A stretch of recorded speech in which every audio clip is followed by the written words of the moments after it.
Listen to me very carefully. The life you are living right now is a lie. Every decision you make, the clothes you wear, the career you chase, they are all dictated by the invisible, suffocating chains of other people's opinions. You are operating on an endless, exhausting treadmill of validation, and it is killing your true potential. This book is your exit strategy. By the time we are done here, you will destroy the pathetic need to be liked. You will forge an impenetrable mental armor.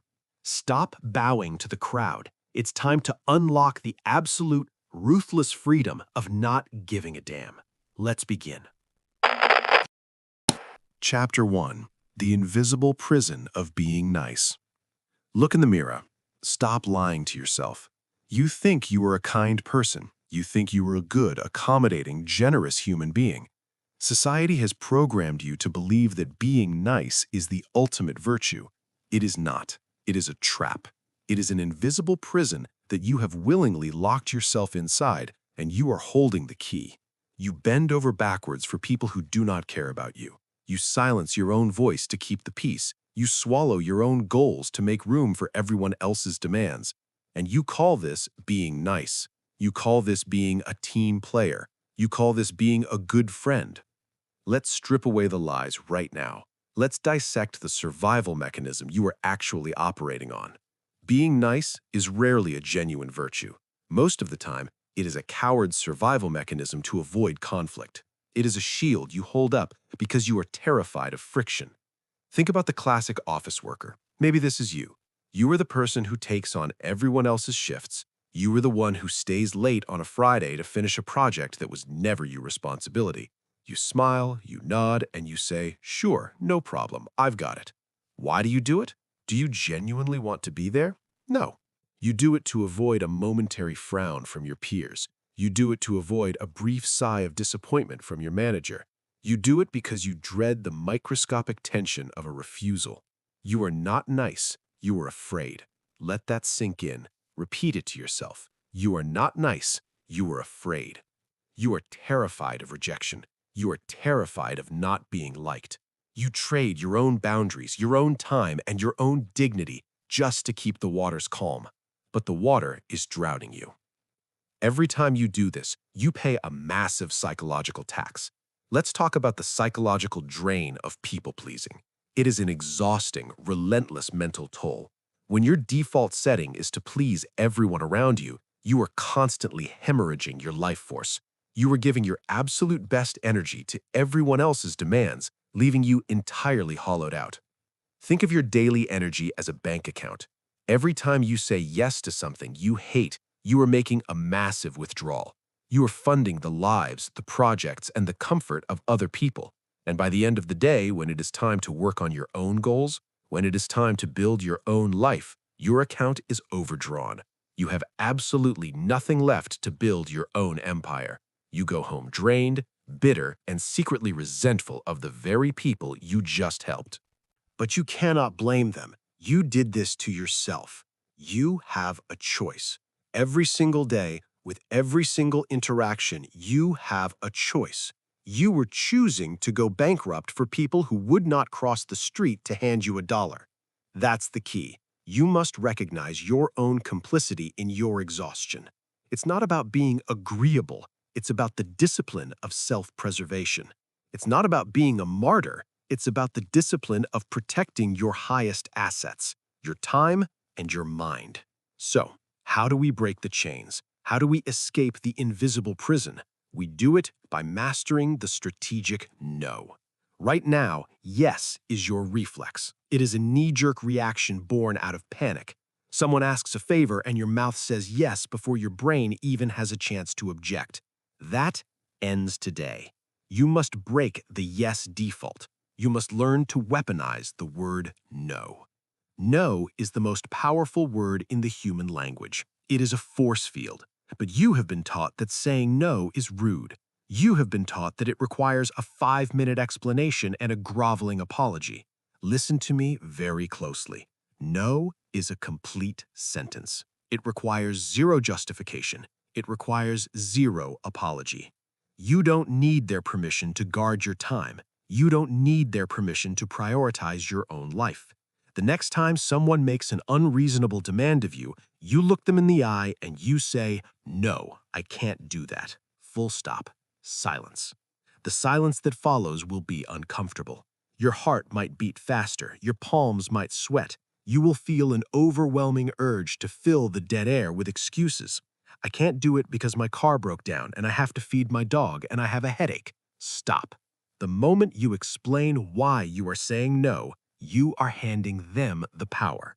You are entering a negotiation. You are asking for their approval of your boundary. You do not negotiate your boundaries. You declare them. You have a choice. You can either stand firm in the discomfort of their temporary disappointment, or you can surrender your life to their convenience. That's the key. Let them be shocked. Let them be offended. Their reaction is their problem to manage, not yours to fix. Stop proving to the world that you are a nice person. Start proving to yourself that you are a strong one. Start operating from a place of power, not a place of panic. You are not nice, you are afraid. But fear is just a habit, and habits can be broken. Break the default, reclaim your energy, weaponize your refusal. You don't need their permission to live your own life. It's not about being selfish, it's about the discipline of radical self-respect. You have recognized the survival mechanism. You understand the drain. You have the weapon of the strategic no. Now we must dismantle the crowd entirely. Let's talk about the true nature of the people you are so desperately trying to impress. Chapter 2. Your audience is a phantom. Wake up. You are living inside a massive, exhausting delusion. You walk into a crowded room and your posture stiffens. You adjust your shirt. You check your hair in the reflection of a window. You carefully calculate every single step you take, every word you speak, and every facial expression you make. You are operating under the deeply ingrained belief that all eyes are on you. You believe there is a massive spotlight shining directly down on your head, tracking your every move. You think the world is an audience sitting in the dark, clutching their scorecards ready to judge your performance. Let me shatter that illusion for you right now. There is no spotlight. There are no scorecards. The theater is entirely empty. You are standing on a stage, sweating, bleeding, and performing for a room full of ghosts. Your audience is a phantom. This is the harsh, undeniable reality of human nature. Everyone is absolutely, hopelessly obsessed with themselves. They are the main characters of their own movies. When you walk into that room, they are not looking at your outfit. They are wondering if their own outfit makes them look out of shape. When you speak in a meeting, they are not analyzing the brilliance of your words. They are mentally rehearsing what they are going to say next so they sound smart. Your ego wants to believe that you are the center of the universe. Your anxiety convinces you that your flaws are broadcast on a billboard for the world to see, but the truth is much colder and ultimately much more liberating. They are not thinking about you. They never were. Repeat that phrase until it rewires your brain. They are not thinking about you. They never were. You spend hours agonizing over a decision, what car to buy, what job to take, who to date, because you are terrified of what they will say. Who are they? They are a projection of your own insecurities. They do not care. They are too busy panicking over their own credit card bills, their own failing relationships, and their own deep-seated inadequacies to dedicate even a fraction of their brain power to your life choices. You are ruining your own life for an audience that does not exist. Let's look at the agony of the minor mistake. This is where the phantom audience tortures you the most. Think back to a recent social interaction. You were at a party, or maybe a networking event. You tried to tell a joke and it fell completely flat. Or you fumbled a sentence and stuttered. Or you called someone by the wrong name. Or let's take it to the workplace. You sent an email to your boss or your entire department, and you realized 10 seconds later that there was a glaring, stupid typo in the very first line. What happens to you? You implode. You feel a hot flush of shame creep up your neck. You want the floor to open up and swallow you whole. Fast forward to 3 a.m. You are lying in bed, staring at the ceiling, wide awake. Your heart is racing. Your brain forces you to watch a high-definition replay of that exact moment over and over again. You are convinced your reputation is permanently destroyed. You are convinced that everyone in that office or at that party is sitting around laughing at your incompetence. Stop. Breathe. Look at the facts. While you are agonizing over that minor mistake for weeks, the other person forgot about it in exactly 5 seconds. The moment that email closed, your boss went back to stressing over their own mortgage. The moment you walked away from that awkward conversation at the party, the other person went back to worrying if they had spinach in their teeth. They did not log your mistake in a permanent ledger. They discarded it instantly because it did not involve them. You are punishing yourself for a crime no one noticed you commit. It's not about being flawless. It's about the discipline of moving on. When you make a mistake, and you will make thousands of them, you must train yourself to drop it immediately. Do not apologize profusely. Do not send a follow-up email begging for forgiveness over a typo. Correct it if necessary, and keep moving forward. You have a choice. You can let a 5-second interaction ruin your week, or you can accept your own insignificance and go to sleep. That's the key. Now, I know what your ego is whispering to you right now. It hurts to realize you are not that important. It stings to realize that the world does not revolve around your triumphs and your failures. But you must push past the ego bruise, because on the other side of that realization is absolute, unadulterated power. We call this emancipation through insignificance. Think about what this actually means. If nobody is watching you and nobody actually cares about what you are doing, you are completely free. The cage door is wide open. Invisibility is not a curse. It is your greatest armor. It is a massive superpower. If your audience is a phantom, you have the absolute freedom to fail. You can start that ridiculous business idea. If it crashes and burns, who cares? The phantom audience wasn't watching anyway. You can go to the gym, out of shape, and lift tiny weights. The ripped guys in the corner, they're looking at their own biceps in the mirror. They're not thinking about you. They never were. You can write that book, film that video, or ask out that person. You don't need their permission to experiment with your life. You do not need a committee to approve your actions. You are acting out a script for a play that has no attendees, so stop performing and start living. When you truly internalize your own unimportance to the general public, the fear evaporates, the anxiety dissolves. You stop playing defense and you start playing offense. You take bigger risks. You speak louder. You act bolder. Because the worst-case scenario, public humiliation, is a mathematical impossibility when the public isn't paying attention. Take off the costume, step off the stage, walk out of the empty theater. You are free to be as weird, as ambitious, and as relentless as you want to be. The spotlight illusion is dead. You have realized that the audience is a ghost. You know that you are invisible, and you know how to use that invisibility as a weapon to take action without fear. You have stopped performing for the crowd. But we still have a major problem. Even in an empty room, you are still underpricing your own value.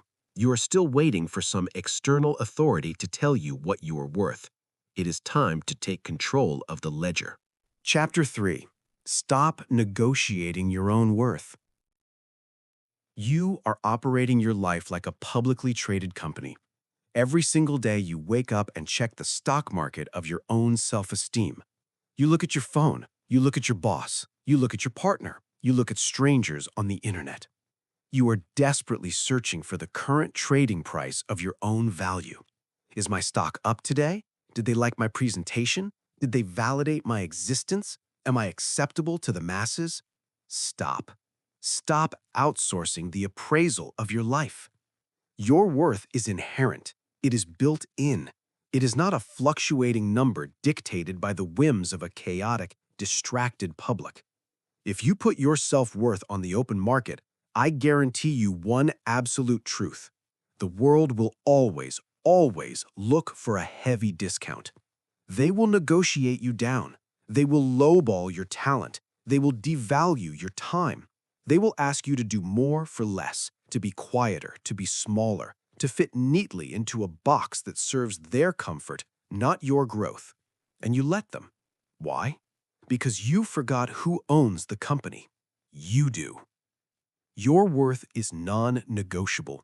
Repeat those words until they are permanently carved into your skull. Your worth is non-negotiable. You do not step into a room and ask, "How much am I worth to you today?" You step into a room and you state, implicitly, through your posture, your actions, and your ironclad boundaries, "This is what I am. This is what I bring." You have a choice. You can either be the undisputed appraiser of your own life, or you can be a bargain bin commodity waiting for someone to tell you that you matter. That's the key.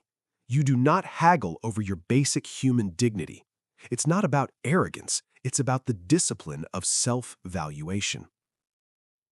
Let's look at the tragedy of the compromised creator. This happens every single minute of every single day.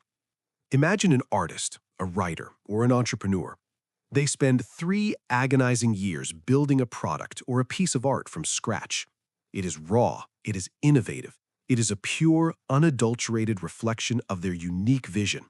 They finally launch it into the world. 99 people love it. 99 people are transformed by it. But one person, one anonymous, bitter person with a keyboard, leaves a scathing, hateful comment. What does the creator do? They panic. Their fragile stock market crashes. They go back to the drawing board. They soften the edges. They compromise the design. They dilute the entire product just to appease that one loud, negative voice. They begin chasing universal approval. And what happens? They create something completely watered down. They create absolute mediocrity, a product that offends no one, but inspires absolutely no one either. This is exactly what you do with your life. You are the compromised creator. You have a vision for who you want to be. You have a bold idea for your career, your body, or your relationships. But the moment you face friction, the moment someone criticizes your ambition or raises an eyebrow at your audacity, you dial it back. You edit your personality. You lower your voice. You shrink. You do this because you mistakenly believe that universal approval is the ultimate goal. It is not. Universal approval is a myth. It is the death of greatness. If everyone likes what you are doing, you are not doing anything important. You are simply blending in with the wallpaper. Your worth is non-negotiable. You don't need their permission to execute your vision. You don't need their permission to be loud, to be different, or to be demanding. Stop trying to round off your edges to fit into their tiny, comfortable boxes. Let them misunderstand you. Let them criticize the rough draft. You are not building your life for them. So, how do we fix this fatal error? How do we take the company private? We implement a radical, non-negotiable shift in how you track your progress. We switch entirely to internal benchmarking. Right now, your eyes are glued to everyone else's scoreboard. You are looking at the millionaire next door. You are looking at your coworker's promotion. You are looking at a stranger's highly curated fake highlight reel online. You are measuring your Chapter 1 against their Chapter 20. This is intellectual and emotional suicide. It breeds resentment. It breeds a profound, paralyzing sense of inadequacy. You must become completely, entirely blind to the scoreboards of other people. Their score does not affect your game. Their trophies do not diminish your effort. You must measure your success strictly against your own historical data. Are you better today than you were yesterday? Are you stronger this year than you were last year? Did you handle that conflict with more maturity and poise than you did a month ago? Did you execute your plan regardless of the applause? That is the only data that matters. Your personal standards are the only metrics you track. You have a choice. You can let the external world dictate whether you are winning or losing, or you can define the exact rules of the game yourself. That's the key. When you set the standard, you control the outcome. You set a ruthless baseline of excellence for yourself, and you hold yourself accountable to it, in the dark, when no one is watching. It's not about ignoring reality. It's about the discipline of total self-reliance. Here are your behavioral instructions. This is what you must do starting this exact second. You must tear up the external contract. The next time you feel the desperate urge to ask for validation, bite your tongue. The next time you catch yourself altering your work, your outfit, or your words to avoid criticism, stop dead in your tracks. Ask yourself one single question. Does this meet my standard? If the answer is yes, you hit send. You publish the work. You speak the words. You walk out the door. And you let the chips fall exactly where they may. You do not check the comments. You do not scan the room for nods of approval. You do not need the applause of the gallery to know that you hit the target. The applause is just noise. The target is the only thing that is real. Your worth is non-negotiable. You have learned to stop haggling over your value. You have taken the pen back, and you are writing your own appraisal. You are measuring your worth strictly by your own uncompromising standards, entirely blind to the arbitrary metrics of the crowd. But even as you build this impenetrable internal fortress, there are invaders. There are people who will try to breach your walls not with insults, but with something far more insidious. They will try to weaken you with their help. You have reclaimed your worth. Now you must protect your path from the poison of good intentions. Chapter 4. The Toxicity of Good Advice. The most dangerous people in your life are not your enemies. Your enemies are easy to spot. They broadcast their intentions. They stand in front of you with their weapons drawn. You know exactly how to defend yourself against an enemy. No, the most dangerous people in your life are the people who love you. They are the ones who sit across from you at the dinner table. They are the ones who text you to check in. They are the ones offering you unsolicited, well-meaning, deeply toxic, good advice. We need to have a very uncomfortable conversation about the people closest to you. You think they want the absolute best for you, but you are mistaken. What they actually want is the safest version of you. Let me reveal an ugly truth that most people spend their entire lives denying. The people who love you often give the absolute worst advice. Why? Because their advice is not built on a realistic, objective assessment of your capabilities. Their advice is built entirely on the foundation of their own fears. When you tell them about a massive goal, a crazy idea, or a bold new direction, you trigger their deep-seated insecurities. You remind them of the risks they were too terrified to take in their own lives. When your mother tells you to play it safe, she is projecting her anxiety onto you. When your best friend tells you that your business idea is too risky, he is confessing his own lack of courage. Their fear is not your limit. Repeat that. Write it on your mirror. Burn it into your brain. Their fear is not your limit. Taking advice on how to build wealth from someone who is drowning in debt is mental suicide. Taking advice on how to build an extraordinary, unconventional life from someone who has happily settled for mediocrity is absolute insanity. Yet you do it every single day. You take their fears, you adopt them as your own, and you shrink your ambitions to make them comfortable. Stop. You have a choice. You can live your own expansive reality, or you can live inside the cramped confines of someone else's panic. That's the key. Let's examine the ultimate manifestation of this phenomenon, the safety trap. Picture this classic scenario. You have a burning desire to start your own company. You want to make a high-risk, high-reward entrepreneurial leap. You map out the plan. You feel the fire in your gut. You know deep down that you are meant for more than a cubicle. You take this dream to your parents, or your spouse, or your peers. What happens? The color drains from their faces. They immediately launch into an aggressive interrogation. What about health insurance? What if the economy crashes? Why on earth would you leave a secure, well-paying corporate job? They push you relentlessly toward the safe corporate path. They tell you to climb the ladder. They tell you to keep your head down, contribute to the 401k, and wait until you are 65 to actually start living your life. They wrap this advice in the warm, deceptive blanket of caring about your future. Do not be deceived. This advice is an anchor disguised as a life raft. They are tossing you a heavy iron weight and telling you it will keep you afloat. It will not. It will drag you to the bottom of the ocean of regret. The safe path is an illusion. The corporate ladder is a hamster wheel. The only true safety in this world is your own competence, your own resilience, and your own ability to generate value in the marketplace. Relying on an employer for your absolute security is handing the keys to your life to a stranger. When they hand you that anchor, you do not have to tie it around your neck. You don't need their permission to drop it and swim. It's not about being reckless. It's about the discipline of calculated risk. It's not about ignoring reality. It's about seeing the trap for exactly what it is. So how do you navigate this minefield?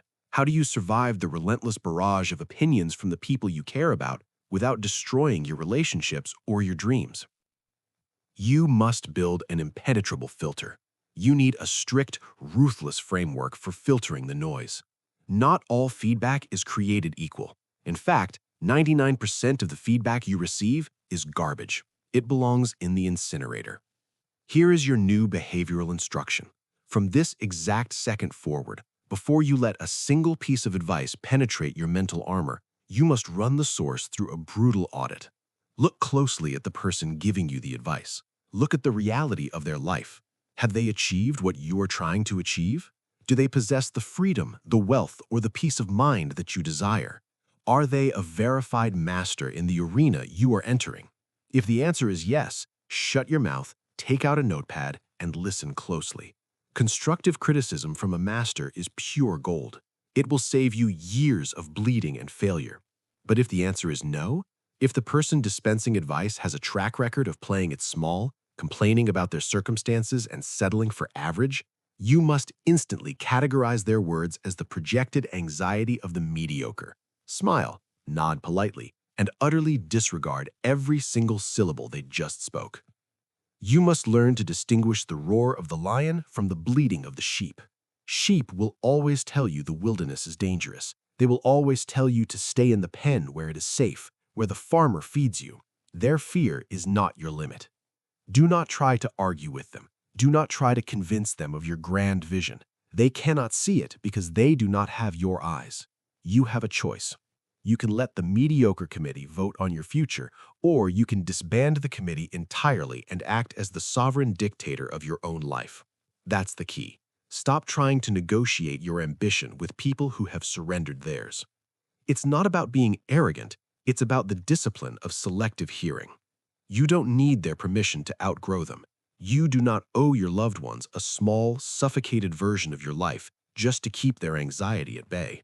Let them be anxious. Let them wring their hands and predict your downfall. You have real work to do. Protect your mental real estate. If you allow toxic, good advice to seep into your subconscious, it will rot your ambition from the inside out. You will wake up 10 years from now, living a life you resent, realizing you built it based entirely on the blueprints of someone else's cowardice. You have recognized the poison. You know exactly how to filter the noise. You are no longer bound by the projected fears of the people around you. You have permanently dropped the anchor of safety. But taking action inevitably leads to a new, painful consequence. When you stop listening to their advice and start living on your own terms, they will not be happy. They will be angry. They will be profoundly upset. You must be prepared for the emotional fallout. You have secured your mind from their fears. Now you must learn to withstand their emotional reactions. Chapter 5. Embrace the disappointment of others. Listen to me. You say you want to be authentic. You say you want to live a life that is entirely your own. You read the quotes, you buy the journals, you talk endlessly about living your truth. But the second you step out of line, the second someone frowns at your choices, you retreat, you fold, you shatter into a million pieces. You want the reward of a sovereign life, but you absolutely refuse to pay the price. And there is a price. Let's state the undeniable truth right now. To live an authentic, powerful life, you absolutely must disappoint people. There is no way around it. It is a mathematical certainty. You have been conditioned to view another person's disappointment as a personal failure. You think that if someone is upset with you, you have done something objectively wrong. This is a lie. Disappointing others is not a failure. It is the mandatory tax you pay on the road to personal freedom. If you look at your life right now and you cannot name a single person who is currently disappointed in your choices, you are not living. You are conforming. You are an extra in someone else's movie. You have a choice. You can either be loved by everyone for who you pretend to be, or you can be free, misunderstood by many for who you actually are. That's the key. True freedom requires friction. Let's talk about holding the boundary. This is where the theory becomes practice. This is where the battle is won or lost. Think about that one demanding, toxic family member. You know exactly who I am talking about. The one who uses guilt as a weapon. The one who expects you to drop everything to cater to their constant, manufactured emergencies. They demand your time, your money, or your emotional labor. For years, you have caved. You have swallowed your frustration to keep the peace. Today, that ends. You set a harsh boundary. You tell them, no, I will not be attending that event. Or, no, I will not be loaning you that money. Or simply, no, I am not available to discuss this. What happens next is entirely predictable. They will explode. They will play the victim. They will attempt to assassinate your character. They will tell you that you are selfish, that you have changed, and that you are ruining the family. What is your immediate, deeply ingrained instinct? Your instinct is to fix it. You want to rush in with a mop and clean up their emotional spill. You want to backtrack. You want to soften the blow. You want to manage their reactions so they will go back to liking you. Stop. Do not step in to save them. Let them be mad. Let them be disappointed. Their anger is not a crisis. Their disappointment is not an emergency that requires your intervention. You are not their emotional babysitter. When you set a boundary, you drop it like a concrete wall. You do not explain the wall. You do not apologize for the wall. You stand behind it. You don't need their permission to protect your own peace. If they decide to throw a tantrum on the other side of that wall, that is their business. Let them be mad. Let them be disappointed. They are adults. They are fully capable of processing the word no. By rushing in to soothe them, you are actually robbing them of the opportunity to grow up. You are teaching them that their manipulative anger works. You must starve their tantrums of your attention.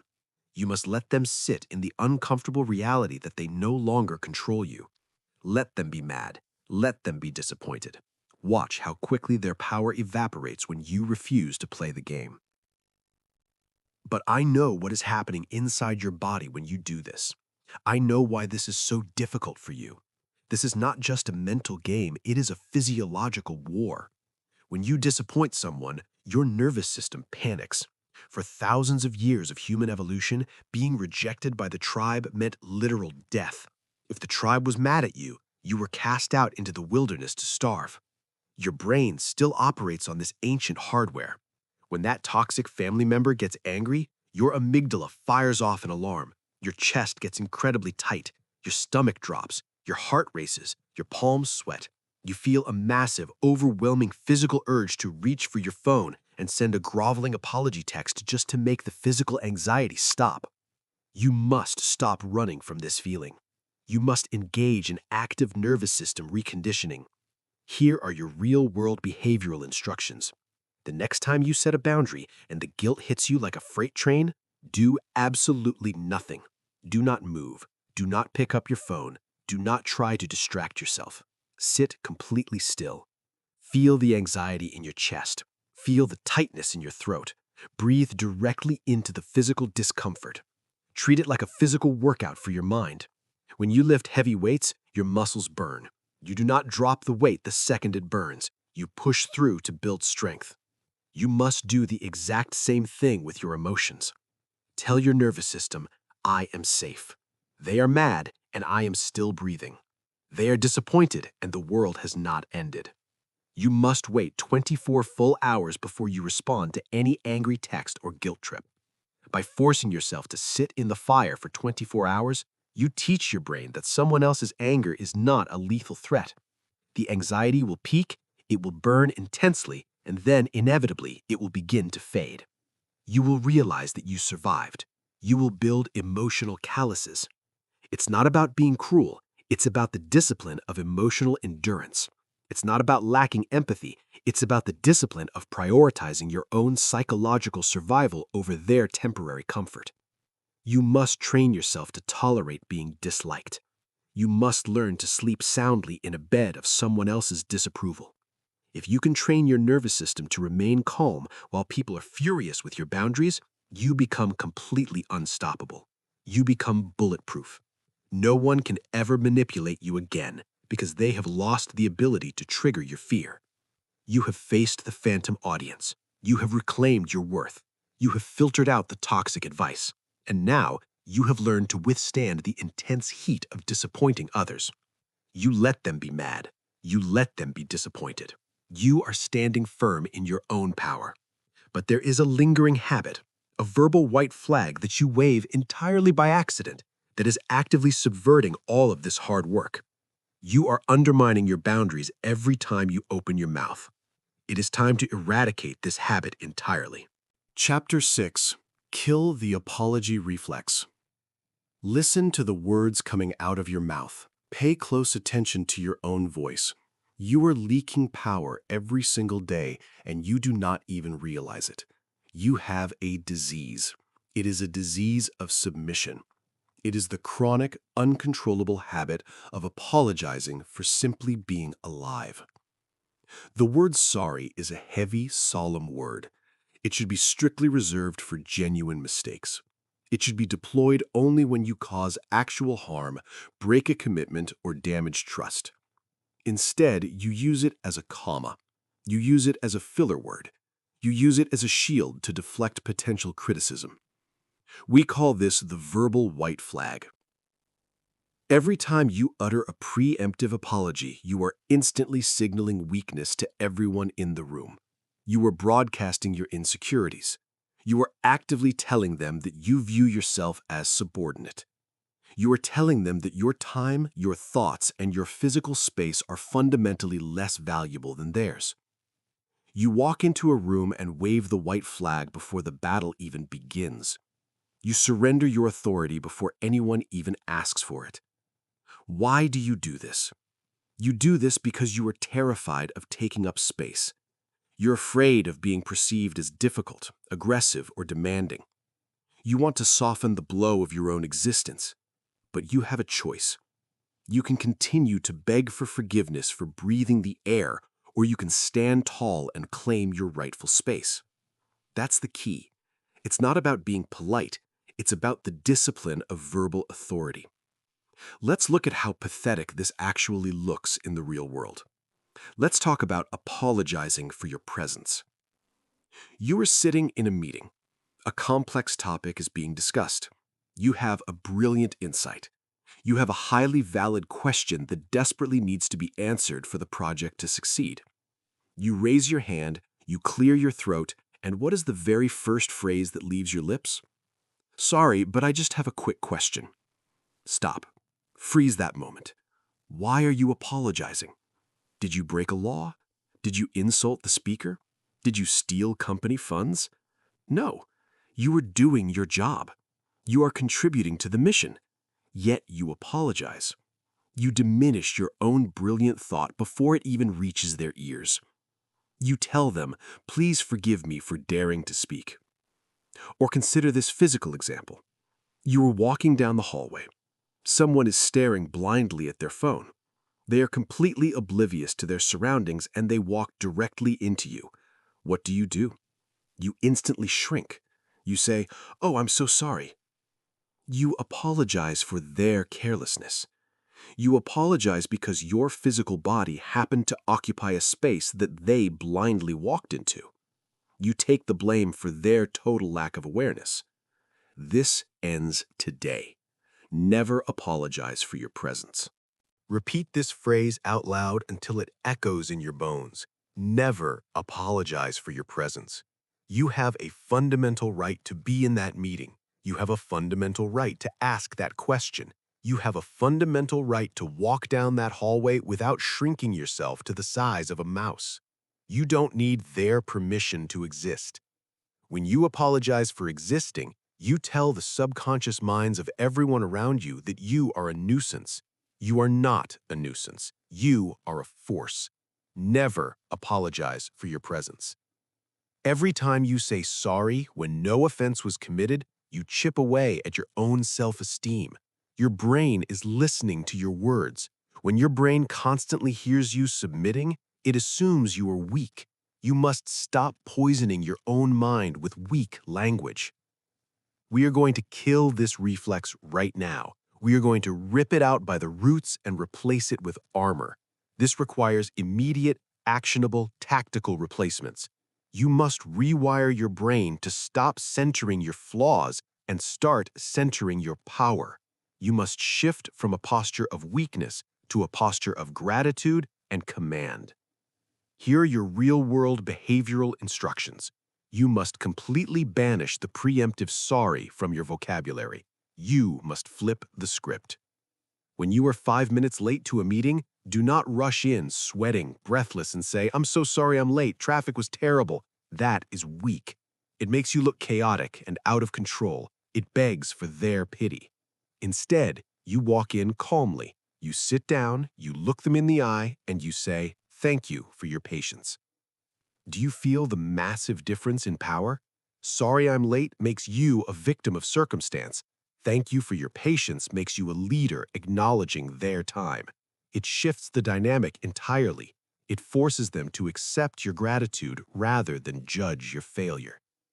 When you are venting to a friend and you talk for a long time, do not look down and say, "Sorry for rambling." Look up and say, "Thank you for listening." When you send an email with a typo and a colleague points it out, do not grovel and say, "Sorry, my mistake, I'm so stupid." Say, "Thank you for the catch. I will update this immediately."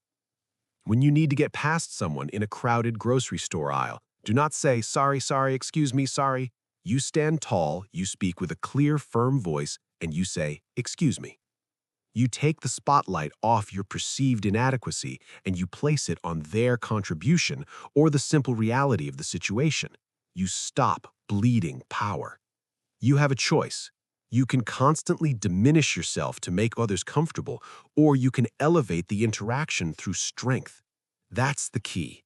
It's not about avoiding accountability, it's about the discipline of powerful communication. Your words dictate your reality. If you speak like a subordinate, you will be treated like a subordinate.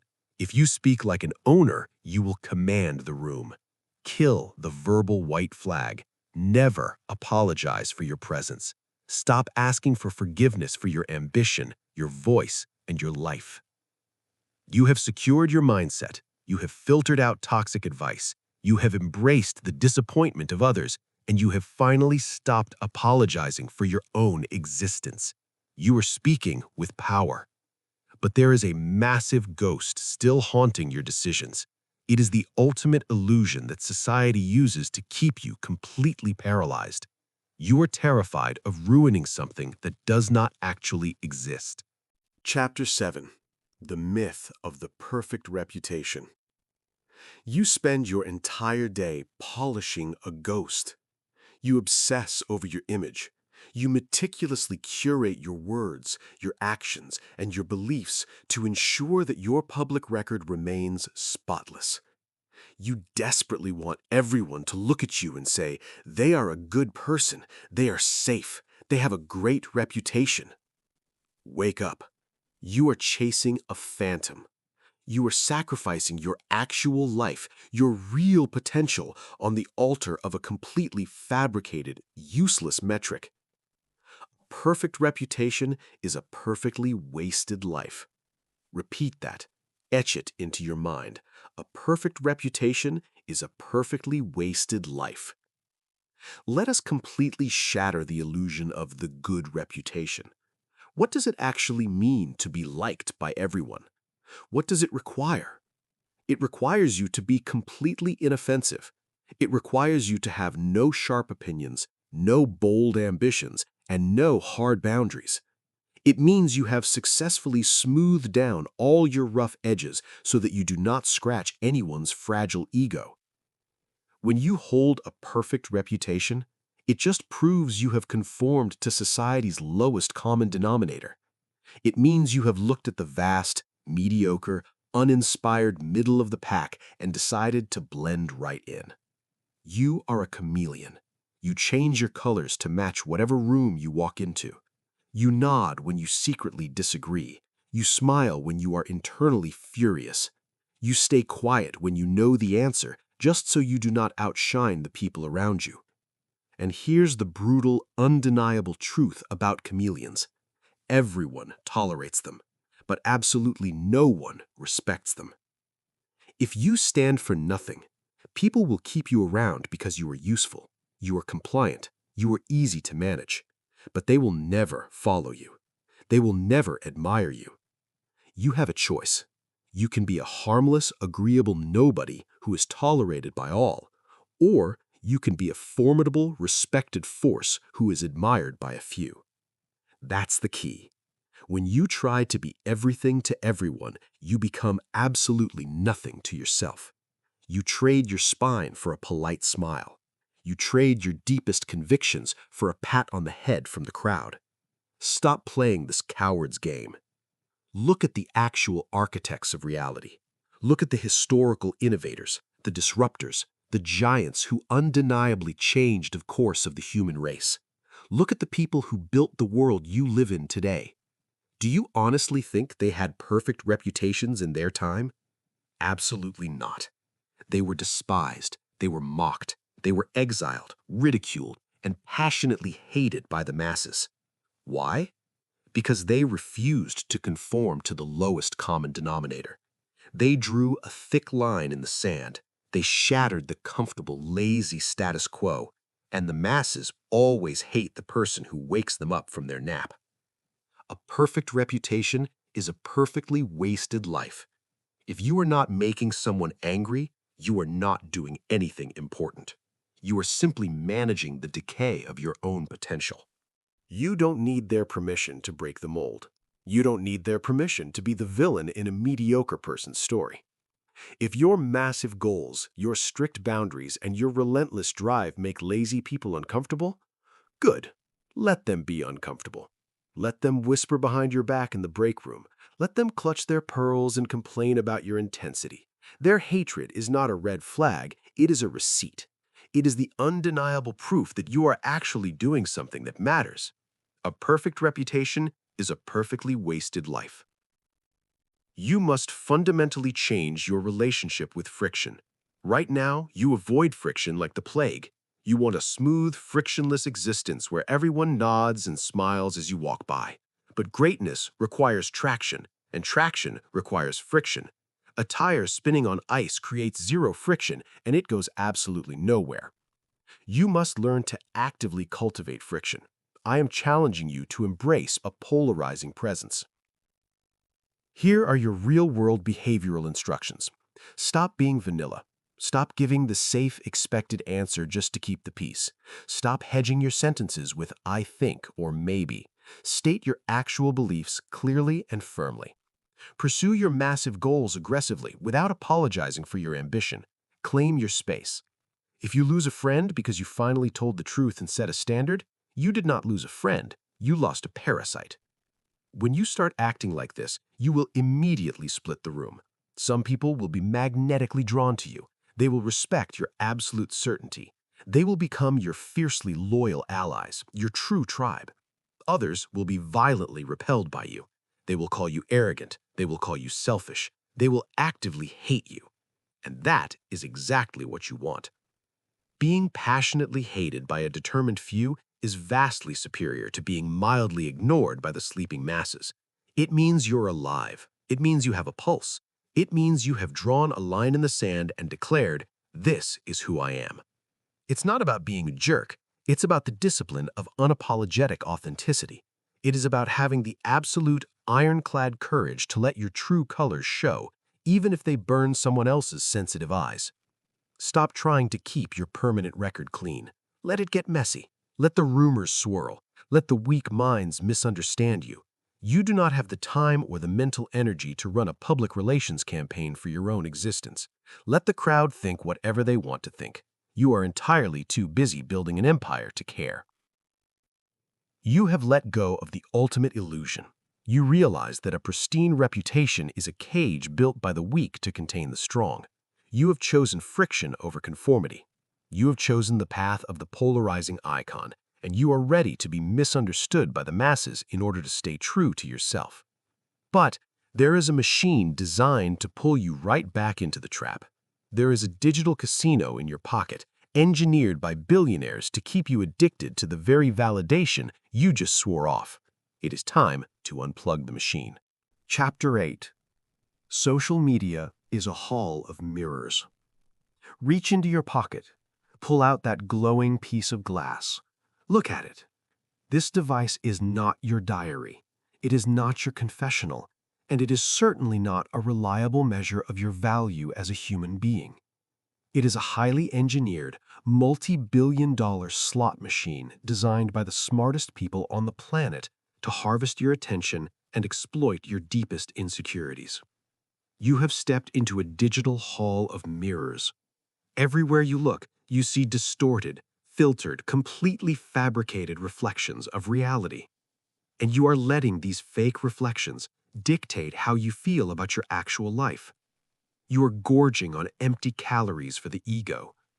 Let's aggressively deconstruct these digital metrics. You post a picture, you share a thought, you announce a minor milestone, and then you wait. You stare at the screen, you refresh the app. You feel that tiny pathetic hit of dopamine when the notification lights up. A like, a comment, a heart. You feel a sudden rush of importance. You feel like you have accomplished something. But what did you actually do? Nothing. You moved your thumb across a piece of glass. These metrics are a psychological trick. They are designed to make your brain feel a false sense of achievement without you actually putting in an ounce of real-world work. You get the neurochemical reward of a victory without fighting the battle. You post a quote about hard work instead of actually doing the hard work. You post a photo in your gym clothes. You collect your 200 likes, and you leave the gym feeling accomplished, even though you barely broke a sweat. You are trading actual, sweaty, bloody physical progress for a digital participation trophy. You have a choice. You can continue to build a fake empire in the cloud, or you can start building a real empire in the dirt. That's the key. You must stop confusing digital applause with actual forward momentum. Let us look at the ultimate victim of this illusion. Look at the anxious influencer. You know exactly who I'm talking about. You follow them. You envy them. They present a flawless, heavily edited, perfectly curated online existence. They post pictures from exotic beaches. They show off pristine homes. They smile with perfectly white teeth next to a beautiful partner. To the phantom audience, they have won the lottery of life. But I want you to look behind the camera. I want you to look at the devastating reality of a life built entirely on external validation. Behind that perfect photo is a person suffering from crippling anxiety. They took 400 identical pictures just to find the one where their stomach looked flat. They are drowning in credit card debt to finance the illusion of luxury. They check their analytics before they even brush their teeth in the morning. If a post underperforms, their entire week is ruined. They are entirely hollow. They have a million eyes on them, and they have never felt more profoundly, devastatingly alone.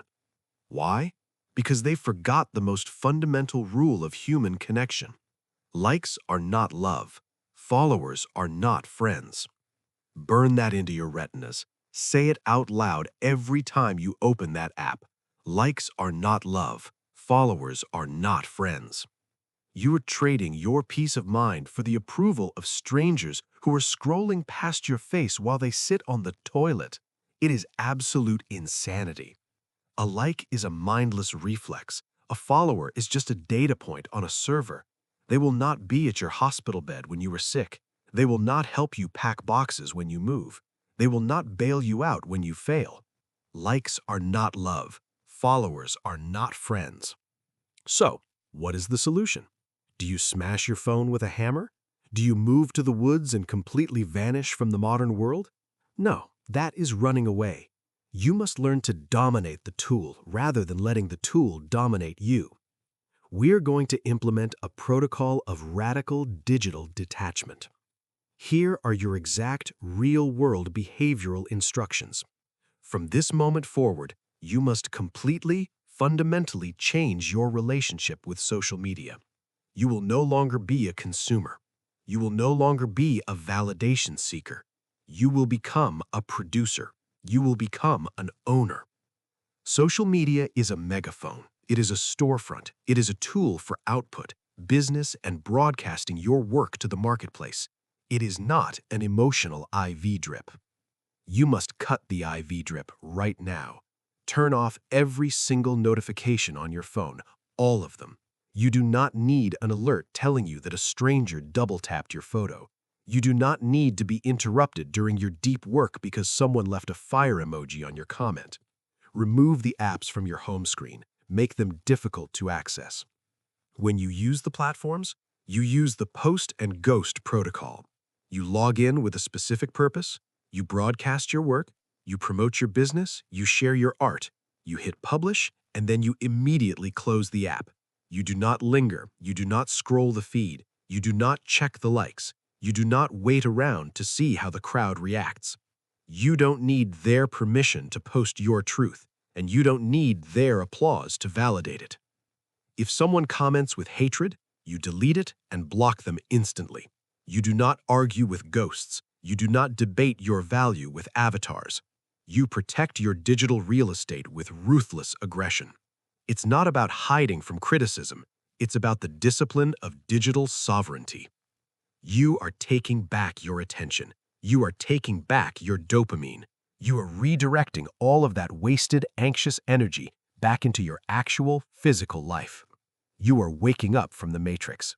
Let the anxious influencers chase the algorithm. Let the masses fight over fake internet points. You have real money to make. You have real relationships to build. You have a real life to conquer. Likes are not love. Followers are not friends. Unplug the machine. You have shattered the hall of mirrors. You have cut the emotional IV drip. You are no longer fueled by the digital crowd. Your mind is clearing, but the physical world will still test you. People will still throw real-world insults. Situations will still trigger your anger. You have cut off the digital noise, but now you must master the art of standing entirely still when the real world tries to shake you. Chapter 9. The Power of Radical Detachment. Right now, you are an exposed nerve. You walk through the world entirely unprotected. When someone throws a sharp word your way, it pierces your skin immediately. When someone insults you, you bleed. You internalize their anger, their judgment, and their disrespect, and you let it poison your own bloodstream. You are living in a constant state of emotional reactivity. You operate like a sponge. You walk into a room and you absorb the mood, the opinions, and the toxicity of every single person in it. You think this means you are empathetic. You think this means you are deeply connected to the world. It does not. It means you lack boundaries. It means you have surrendered the control panel of your own mind to whoever happens to be standing in front of you. We are going to shut that control panel down. We are going to rip the wires out. We are going to teach you the absolute unshakable power of radical detachment. You must master the transition from emotional reactivity to cold, calculated observation. Let us dissect the anatomy of an insult. When someone attacks you, when they criticize your appearance, your work, or your character, what is actually happening? Your ego tells you they are speaking the truth. Your insecurities scream that they have finally found you out. Quiet your ego. Look at the mechanics of the interaction. When someone lashes out at you, it has absolutely nothing to do with you. It is merely data about the attacker's own deep-seated insecurities. An insult is a confession. It is a projection of their own self-hatred, their own failures, and their own misery. Happy, fulfilled, powerful people do not spend their time tearing down strangers. Only the broken throw stones. When they hurl an insult at you, they are handing you a map of their own damage. You must learn to read the map without letting it set you on fire. You have a choice. You can let their words act as a weapon that destroys your day, or you can view their words as clinical data that explains their pathetic behavior. That's the key. You shift from a victim of their attack to a cold, scientific observer of their dysfunction. Let's apply this to a high-stakes, real-world scenario. Let's talk about the brutal performance review. You are sitting in a sterile conference room. Your boss is sitting across from you. They hand you a piece of paper and they begin to tear your work apart. They tell you that you are underperforming. They criticize your latest project. Maybe they do it with a tone of voice that drips with condescension and disrespect. Your heart rate spikes. Your face flushes hot. Your immediate instinct is to defend yourself, to argue, or to completely shut down and hold back tears. You are absorbing the emotional venom. Stop. Breathe. Detach. You must separate the factual data from the emotional venom.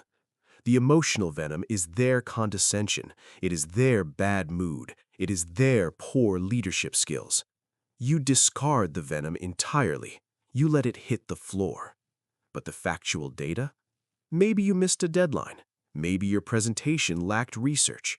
You extract the useful factual data, you put it in your pocket to improve your skills, and you completely ignore the emotional delivery. Observe, do not absorb. Burn that phrase into your consciousness. Observe, do not absorb. When your partner loses their temper and yells over something trivial, you look at them and realize they are exhausted and stressed. Observe, do not absorb. When a client rejects your pitch and insults your company, you realize they are under massive pressure from their own superiors. Observe, do not absorb. When a stranger cuts you off in traffic and screams out the window, you realize their life is entirely out of control. Observe, do not absorb. You do not take it in. You do not let it pass through your skin. It's not about being cold-hearted. It's about the discipline of cognitive distance. To make this a permanent reality, you cannot just think about it. You must practice it. You must train for it like a soldier preparing for combat. We are going to implement the armor protocol. Here are your behavioral instructions. This is a daily visualization exercise. Every single morning, before you leave your house, before you look at your phone, before you speak to another human being, you will close your eyes. You will take 3 deep breaths, and you will visualize a thick, impenetrable suit of titanium armor locking into place around your entire body. You will feel the weight of it. You will see the shine of it. You are entirely sealed inside. It is quiet. It is safe. It is completely under your control. Now, visualize the hardest parts of your day. Visualize the toxic coworker walking up to your desk. Visualize them opening their mouth and throwing a barbed insult directly at your chest. In your mind's eye, watch that word hit the titanium armor. Watch it shatter into 1,000 harmless pieces. Watch it fall to the floor. It did not touch you. You did not feel it. You simply observed it breaking against your defenses. You must rehearse this. When the real-world confrontation happens, your brain will have already mapped the response. When the boss yells, when the family member guilts you, when the internet trolls you, you will literally feel the armor engage. You will stand perfectly still. You will look them dead in the eye, completely unbothered, completely untouched. You don't need their permission to build this wall. You do not owe anyone unrestricted access to your emotional state. Your peace of mind is the most valuable asset you own, and you must guard it with lethal force. If they want to scream, let them scream until their lungs give out. If they want to judge, let them judge until they are exhausted. You are untouchable. You are a fortress. Observe, do not absorb. You have unplugged from the digital matrix. You have stopped apologizing for your existence. And now you have built the physical and mental armor required to walk through a chaotic, hostile world without taking a single scratch. You are completely detached from the poison of the crowd. The external world no longer controls you. There is only one final step. There is only one ultimate realization left to conquer. It is time to take the absolute, unquestionable throne of your own life. Chapter 10. The Sovereign Mindset. Total Internal Control. We have reached the summit. Look at the wreckage you have left behind. You have dismantled the invisible prison of people-pleasing. You have recognized that your audience is a phantom staring at an empty stage. You have stopped negotiating your worth in the discount bins of public opinion. You have filtered out the toxic advice of the mediocre, and you have learned to stand perfectly still in the burning fire of someone else's disappointment. You have killed the verbal white flag. You have shattered the hall of mirrors. You have forged an impenetrable titanium armor of radical detachment. But armor is just metal. It is useless without a warrior inside it. Now we must talk about the mind that controls the suit. We must install the ultimate operating system. We are going to establish the sovereign mindset. Right now, you are treating your life like a democracy. You think every major decision needs to be put to a vote. You gather your friends, your family, your coworkers, and the internet, and you hand them all a ballot. You beg them to cast a vote on your career, your relationships, and your future. You are waiting for a majority consensus before you take a single step. This ends today. Your life is not a democracy. It is a sovereign territory, and the throne is currently empty. You must sit on it. You are the sole author, the sole architect, and the supreme commander of your reality. I want you to adopt a new radical mantra. When the doubts creep in, when the crowd starts to whisper, when you feel the old urge to beg for approval, you will repeat these exact words. I am the judge. I am the jury. Say it again. I am the judge. I am the jury.